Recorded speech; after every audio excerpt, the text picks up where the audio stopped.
Radhe Radhe everyone, मैं हूँ स्पर्धा और आप सभी का स्वागत है मेरे यूट्यूब चैनल स्पर्धास क्रिएटिव लाइफ में। अभी बज रहे हैं शाम के 7 और दर्शु को मैं लेकर के बैठी हूँ ताकि वो पढ़ सके, लेकिन आप देख सकते हो कि ये पढ़ने के मूड में नहीं है और स्टडी टेबल पर अपने छोटे छोटे टॉयज़ जो कि इन्होंने कभी किंडर जॉय में पाए हैं तो कभी यूँ ही ख़रीदे थे, तो सारे टॉयज़ लेकर बैठ गए हैं और यहाँ पर जंगल क्रिएट कर रहे हैं। मैं आपको बता दूं कि ठंड कड़ाके की पड़ रही है और ऐसे में स्कूलिंग भी ऑफ है, कोई एक्टिविटी नहीं है। बच्चे स्कूल जाते हैं तो पढ़ाई तो करते ही हैं, लेकिन साथ में अपने फ्रेंड से मिलते हैं और गेम्स के पीरियड होते हैं, तो इस तरह से वो पढ़ाई करते हैं लेकिन साथ में कुछ इंटरटेनमेंट भी होता रहता है, तो सारी चीज़ें बैलेंस्ड रहती हैं। बट घर में अभी मैं आपको बता दूं कि ठंड काफ़ी अधिक है। मैं कोशिश कर रही हूँ दर्शु घर से बाहर ना निकले, मैं खुद भी नहीं निकल रही हूँ क्योंकि धूप मिल नहीं रही है, धूप निकल ही नहीं रही है तो मिलेगी कहाँ से। तो ऐसे में घर के अंदर बंद रहते रहते दर्शु भी बहुत ही बोर्डम महसूस कर रहा है। तो जब भी पढ़ाई होती है तो थोड़ा सा ये इंटरटेनमेंट करने की कोशिश करते हैं, तो मैं भी फ्री कर देती हूँ कि चलो थोड़ा सा खेल लो, क्योंकि जब हम बड़े लोग इतना ज़्यादा बोर फील कर रहे हैं घर में बंद बंद रहते हुए, तो बच्चे ही हैं। एंड मैं आपको बता दूं कि ये देखिए इन्होंने डबल कैप लगा रखा है। मतलब मैं आपको बता दूं कि 5-6 दिन से ऐसा हो रहा है कि बिल्कुल धूप ही नहीं नज़र आ रही है और हम लोग काफ़ी ज़्यादा परेशान हैं इस चीज़ को लेकर के। मेरे हस्बैंड को तो ऑफिस जाना ही होता है, उनकी मजबूरी है, लेकिन हम लोग कोशिश कर रहे हैं कि घर के अंदर रहें। जस्ट अभी रिकवर हुई है हमारी तबीयत। एंड साथ में दर्शु ने कहा कि उन्हें पनीर खाने का मन है, तो वो बताते नहीं हैं कि उन्हें पनीर में क्या खाना है, शाही पनीर खाना है या फिर पनीर चिली वगैरह। तो मैंने सोचा कि अभी बाहर निकलना दर्शु को साथ में लेकर के मेरे लिए थोड़ा सा हेक्टिक हो जाएगा, तो घर पे ही मैं पनीर बना दूं।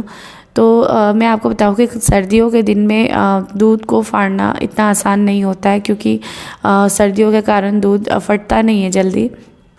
ऐसे में अगर हमें पनीर वगैरह बनाना हो तो हम लेमन जूस का इस्तेमाल करते हैं। तो लेमन जूस का कितना भी इस्तेमाल कर लें उतना अच्छा पनीर नहीं बन पाता है, क्योंकि दूध इतनी आसानी से फटता नहीं है। लेमन जूस की मात्रा भी काफ़ी अधिक लगती है। तो ऐसे में आपके घर में अगर विनेगर हो तो आप विनेगर का इस्तेमाल करके देखिए। बस एक कैप जो रहता है ना, ढक्कन रहता है विनेगर के बॉटल का, उतना ही आप विनेगर डालोगे तो दूध बड़ी ही आसानी से दानेदार यूँ फट जाएगा और आप आसानी से घर पर ही पनीर बना पाओगे। तो मैं तो अक्सर रखती हूँ विनेगर को, ताकि मैं नूडल्स वगैरह में इस्तेमाल कर सकूँ एंड अदर चाइनीज़ चीज़ों में इस्तेमाल करूँ, तो इसलिए मैं विनेगर से ही ये दूध को फाड़ने का काम करती हूँ। एंड ये देखिए बहुत ही अच्छा फट चुका है, यूँ दानेदार दिख रहा है। मैंने एक बार आपके साथ शेयर किया था कि मैं घी घर पर ही बनाती हूँ, और इसके साथ में मैंने शेयर किया था कि ये जो घी का ब्राउन वाला बुरादा है मैं इसे भी यूटिलाइज़ करती हूँ। तो मुझे एक कमेंट आया था श्वेता की ओर से, उन्होंने कमेंट में मुझे कहा था कि मैं इस बुरादे का कैसे इस्तेमाल करती हूँ, तो वो मैं दिखाऊँ। तो ये वीडियो मैंने 2 दिन बाद ही शूट कर लिया था उसके, लेकिन मैं शेयर नहीं कर पाई थी आपके साथ, तो आज मैं आपके साथ शेयर कर दूं कि सबसे पहले हमें क्या करना है कि हमें पैन लेना है, उसे हमें थोड़ा गर्म कर लेना है और 2 चम्मच के करीब सफ़ेद तिल आप इसमें ड्राई रोस्ट कर लें। 2 मिनट तक ही लो फ्लेम पर आप ड्राई रोस्ट करें। मैं आपको बताऊं कि सर्दियों का मौसम है, ऐसे में तिल की तासीर जो होती है वो गर्म होती है, तो अगर हम तिल का यूज़ करेंगे तो हमारे मतलब शरीर में गर्माहट देगा, तो इसलिए मैंने तिल का इस्तेमाल किया है। अगर आप गर्मी में बना रहे हैं, इसे यूज़ कर रहे हैं, मतलब इस यूटिलाइज़ कर रहे हैं इस बुरादे को, तो आप तिल को स्किप कर सकते हैं, कोई दिक्कत नहीं है। एंड मैं इसे ड्राई रोस्ट कर रही हूँ। ड्राई रोस्ट करने के बाद मैं इसे निकाल दूँगी। मैं आपको बता दूँ कि तिल को हमें कभी भी ज़्यादा नहीं भूनना चाहिए, बड़ी ही आसानी से ये जलने लगते हैं और जैसे ही तिल जो है अगर अधिक भुन जाता है तो कड़वाहट देने लगता है स्वाद में, तो इसलिए थोड़ा सा ही आपको इसे ड्राई रोस्ट करना है। देयर आफ्टर हम जस्ट एक छोटा स्पून घी का लेंगे। घी हमें ज़्यादा इस्तेमाल नहीं करना है, क्योंकि जो बुरादा हम इसमें इस्तेमाल करने वाले हैं उसमें भरपूर घी है। इसलिए घी का इस्तेमाल अभी हम कम करें, क्योंकि बुरादे से जो घी रिलीज़ होगा वो इस रेसिपी में अल्टीमेटली पूरा मतलब घी लेकर के ही आ जाएगा।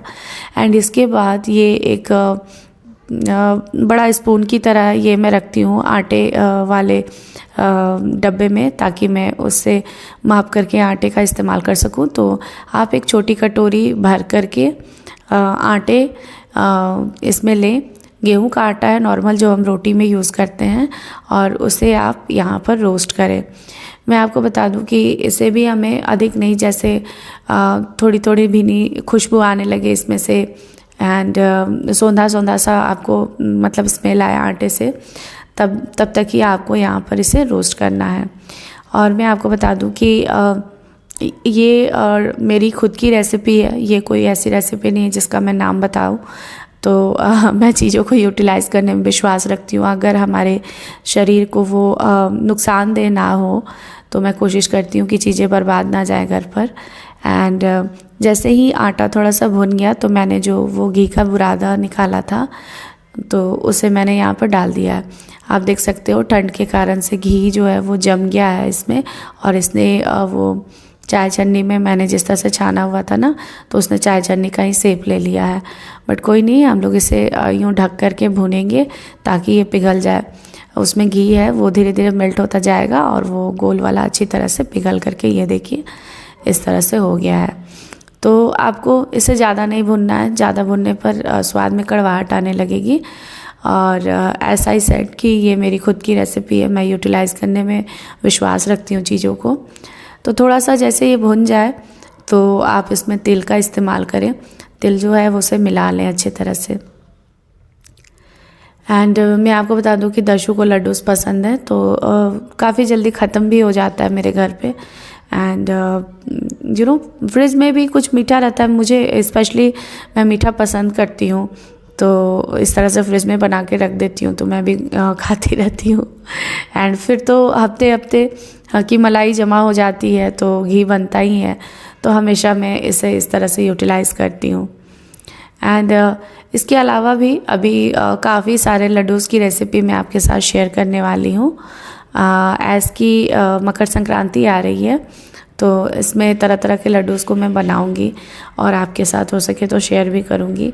बस लड्डू बनाने में प्रॉब्लम बस ये होती है ना कि जैसे ही वो गर्म रहता है, पूरा जो मटेरियल है गर्म रहता है, तभी लड्डू बंद पाते हैं। और ऐसे में आपको शूट करने के लिए किसी और की हेल्प की ज़रूरत पड़ जाती है, क्योंकि अगर आप कैमरा एडजस्ट करेंगे तब तक इस तरह के मटेरियल जो है वो ठंडे हो जाएंगे और लड्डू बंद नहीं पाएगा। इसलिए मैं ज़्यादातर नहीं शेयर कर पाती हूँ, बट इस साल मैं कोशिश करूँगी। तो जैसे ही तिल, आटे और वो घी के बुरादे जो हैं आपस में मिक्स हो गए, मैंने उसे निकाल कर साइड कर लिया है। वापस से इसी पैन में थोड़ा सा मैंने आधा कप के करीब पानी यूज़ किया। ज़्यादा पानी आपको नहीं यूज़ करना है, क्योंकि मटेरियल ऑलरेडी थोड़ा भींगा भींगा सा ही हो गया है, क्योंकि इसमें घी था, तो इसलिए हमें ज़्यादा पानी यूज़ नहीं करना है। थोड़ा सा पानी यूज़ किया, आधा कप के करीब। और यहाँ पर 4 टेबल स्पून के करीब मैंने चीनी ली है। आप अगर चाहें तो यहाँ पे गुड़ का भी इस्तेमाल कर सकते हैं।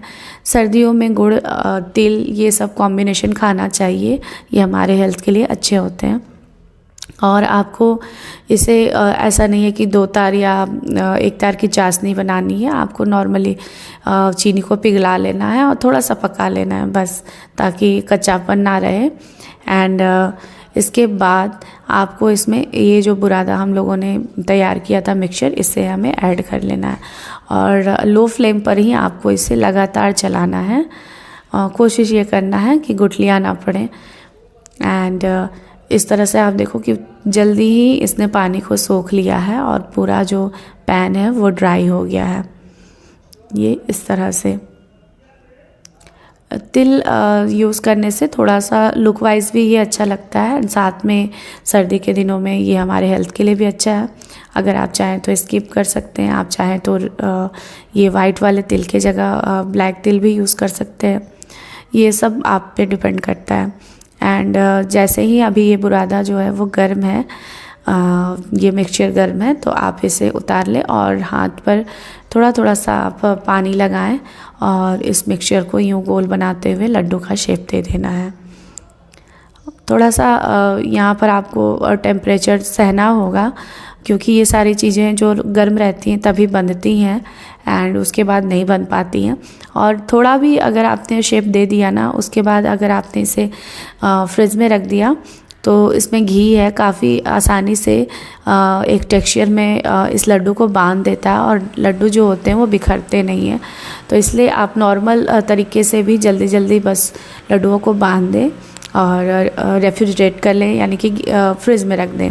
और इस तरह से सारे लड्डूस तैयार हो गए। ये दर्शकों को काफ़ी पसंद आते हैं और आपका घी का बुरादा भी यूटिलाइज़ हो गया है। एंड बस और क्या, सर्दियों के लिए ये सेहत से भरपूर है।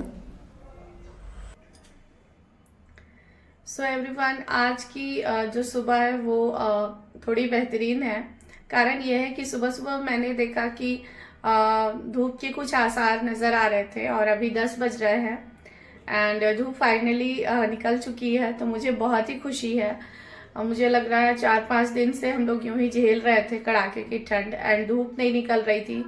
बच्चे की स्कूलिंग नहीं है, बच्चा घर में बंद रह रहा है, कोई एक्टिविटी नहीं हो पा रही है, हमारी भी एक्टिविटी नहीं है, बस हम खा रहे हैं, बना रहे हैं, फिर बर्तन धो के सो जा रहे हैं, फिर नेक्स्ट मॉर्निंग यही रूटीन है।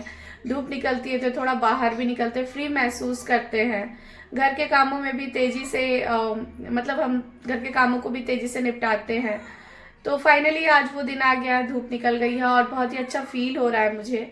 और मैं आपको बताऊं कि मकर संक्रांति करीब है और इसके लिए काफ़ी ज़्यादा मतलब मैं एक्साइटेड रहती हूँ, क्योंकि तरह तरह के लड्डूस मैं शुरू से ही बनाती हूँ। एंड जैसे कि मैं आपको बताऊँ कि 10 तारीख जो है वो आने ही वाली है, तो इस टाइम ही शुरू हो जाते हैं जिसे बनाने होते हैं मुरमुरे के लड्डू, मूंगफली की चिक्की, तिल के लड्डू और मतलब तरह तरह के लड्डू जो होते हैं वो बनाए जाते हैं। तो वो सारी चीज़ें मैं खुद भी करती हूँ घर पे। तो मैं सोच रही थी कि इस तरह से ठंड पड़ेगी तो मैं कैसे करूँगी, बट फाइनली लग रहा है कुछ रिलीफ है, भगवान ने सुन ली है। मैंने काफ़ी सारे कपड़े भिगो दिए हैं धोने के लिए ताकि आज सूख जाएंगे। घर की भी सफाई अच्छे से करूँगी, पूरे रूम्स में अच्छे से पोछा वगैरह करना है, क्योंकि कमरे सूखते नहीं थे ना, तो पोछा वगैरह भी बस काम चलाऊ तरीके से होता था। तो सारी चीज़ें हैं मुझे करनी। आज की रेसिपी जो थी वो DIY रेसिपी है मेरी, जो कि मैं बनाती हूँ। इससे चीज़ें यूटिलाइज भी हो जाती हैं और घी से जुड़ी हुई उसमें चीज़ें हैं तो आपके शरीर में जाती हैं तो गर्माहट भी देती हैं। दर्शकों को लड्डूस पसंद है तो वो फिनिश भी कर देता है। तो यही सारी चीज़ें हैं, आई होप कि अच्छी लगी और ऐसे ही कमेंट्स करते रहे, मोटिवेट करते रहे, ताकि इन सर्दियों में भी इंसान काम पर लगा रहे, क्योंकि हर एक समय आदमी को कभी भी अपने जो एक काम है, पर्टिकुलर काम, जैसे आप अगर आप हाउस वाइफ हैं तो आप घर के कामों को करती है, लेकिन साइड बाय साइड में आपको हमेशा कुछ ना कुछ करते रहना चाहिए। जैसे मेरे लिए वीडियोस मेकिंग है और बाय गॉड ग्रेस ये मेरे पार्ट टाइम इनकम का एक तरीका भी है। बट इसके अलावा भी अगर आप कुछ और भी कर सकते तो करते रहना चाहिए, उसमें रुकावट नहीं आनी चाहिए। एंड इस तरह के कमेंट्स जो होते हैं वो हमारे लिए मोटिवेशन का काम करते हैं, ताकि हम और वीडियोस क्रिएट कर सकें, किसी भी हाल में बस चलते रह सके। तो आई होप कि आज का वीडियो आपको अच्छा लगे और आगे भी मैं आपके साथ ऐसे इंटरेस्टिंग कंटेंट शेयर करूंगी। मिलते हैं हमारे नेक्स्ट वीडियो में, तब तक के लिए बाय बाय।